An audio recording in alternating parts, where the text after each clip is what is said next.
আজ আমি দেখাতে আসলাম সবথেকে সহজ পদ্ধতিতে আলুর পরোটা কিভাবে বানানো যায়।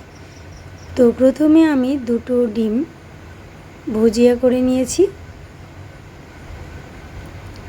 আর সঙ্গে আলু সিদ্ধ করে নিয়েছি 5-6টা মতো।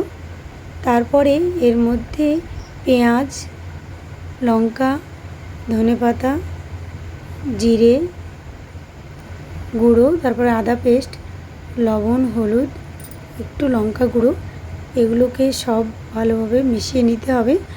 আর এখন তো ধনেপাতার অনেক দাম, তাই একটু শুকিয়ে গেলেও মনে হয় যেন না ফেলাই ভালো। তো যাই হোক, নিয়েছি। আর ধনেপাতাটা দিলে অনেকটা টেস্টফুল হয়। তো এইভাবে মেখে একদিকে রেখে দিলাম। দেওয়ার পরে এবার আমি স্রেফ গমের আটা নিয়েছি, কোনো রকম ময়দা মেশাইনি। চাইলে ময়দা দিয়েও করতে পারেন বা ময়দা আটা দিয়েও করতে পারেন, দুই রকমভাবে মিশিয়ে। তো আমি এখানে শুধুমাত্র আটা দিয়েই করেছি। তারপরে আটাটাকে ভালোভাবে সেনে নিয়ে লেচি কেটে নিলাম ঠিক দুটো সমান করে। তো এখানে দুটো করে লাগবে, আমি দুটো বেলে নিলাম রুটির মতো। তারপরে এখানে ওই যে আলু মাখাটা আছে, এই আলু মাখাটা আমি এবার চারিদিকে ছড়িয়ে দেব, যাতে বাইরে না বেরিয়ে যায়, আবার শেষ পর্যন্ত যেন একেবারে চারিদিকে সমানভাবে হয়ে যায়, সেইভাবে এটাকে লাগিয়ে নিতে হবে। নেওয়ার পরে অন্য একটা রুটি যে করে রেখেছিলাম সেটা এবার উপরে চাপিয়ে দিয়ে চারিদিকে ধারগুলো মুড়িয়ে নিতে হবে। একটু ভালোভাবে মুড়িয়ে নিতে হবে, তা নইলে ভাজার সময় এরা ফেটে যেতে পারে। তো যাই হোক, বেলুন দিয়েও এইভাবে হালকা করে বেলে নেওয়া যায়। তো বেলুন বাদ দিয়ে এটা হাতে করেও চাপ দিয়ে ঠিক করে নেওয়া যায়। তো এইভাবে আমি সবগুলো পরপর করে নেব। নেওয়ার পরে একসঙ্গে আমি বসে ভাজবো। তো ঠিক আরেকটাও দেখিয়ে দিচ্ছি যে এইভাবে একটা রুটি বেলে নেওয়ার পরে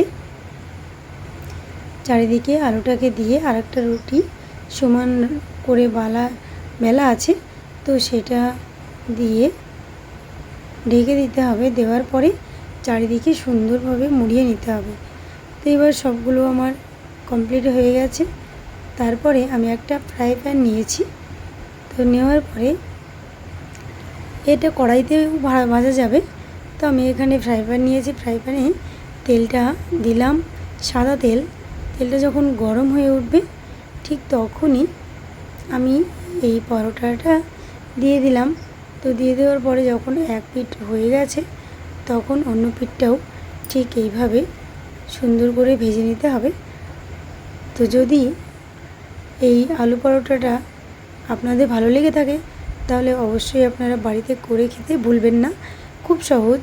আলাদাভাবে করলে একটা হয় যে একটা ডো করে নেওয়ার পরে তার মধ্যে করে নিলে আলু দিয়ে সেটা ফেটে যায়, সেই জন্য আমি এরকমভাবে করলাম।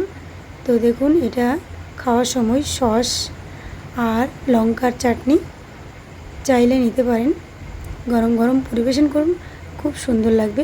ভালো থাকবেন, সুস্থ থাকবেন সব।